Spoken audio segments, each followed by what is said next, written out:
Beginilah cara pria ini mandi. Jutaan anggur berkualitas. Dituang ke dalam kolam. Berjemur dengan nyaman. Tinggal di villa puluhan juta. Lukisan cantik. Digantung ke setiap ruangan. WC rusak juga tidak diperbaiki. Pergi ke kolam buang air. Mobil mewah ratusan juta. Setiap hari ganti. Setiap hari makan tidur.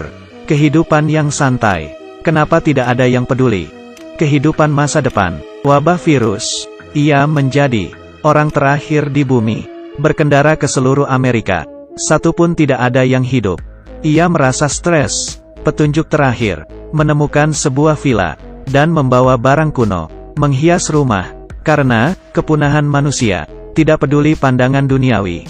Belanja ke supermarket. Lihat apa? Langsung diambil. Dan tidak perlu bayar. Merasa tidak puas dengan bola bowling. Ambil lampu dan akuarium.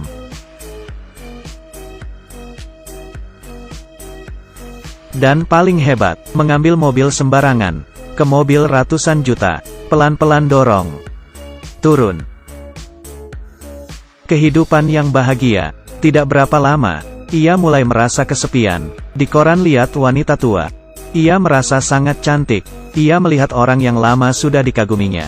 Jendela, Dewi, baru mulai masuk. Dan heboh. Senang berkenalan dengan Anda.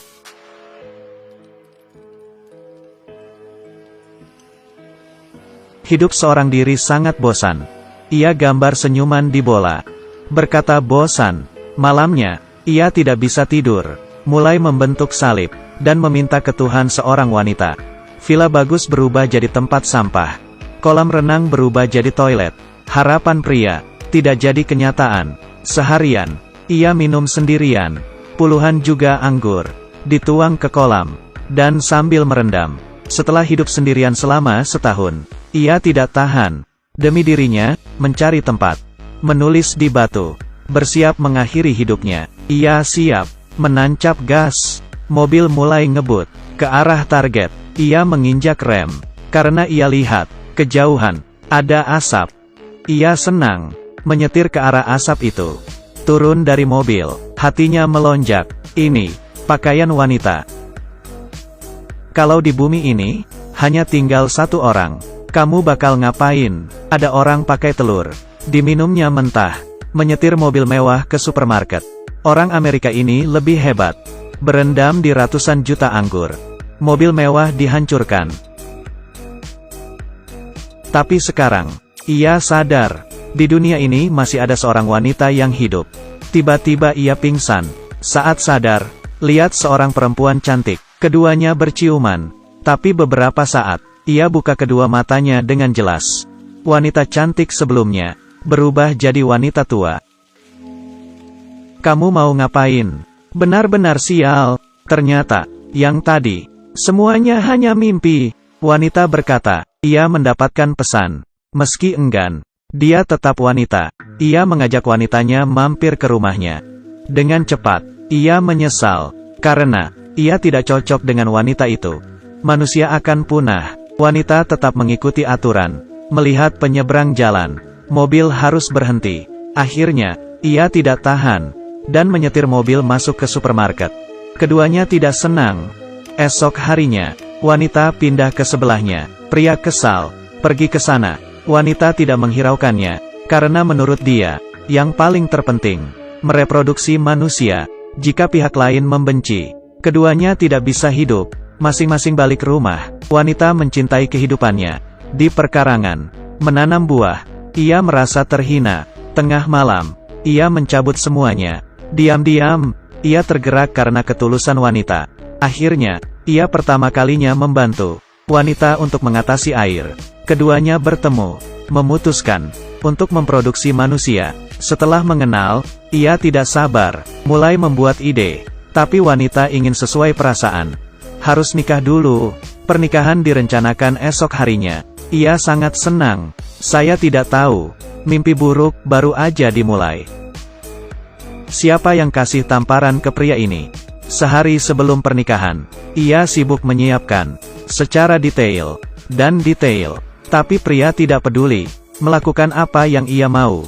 Mencoba berbagai jenis permainan.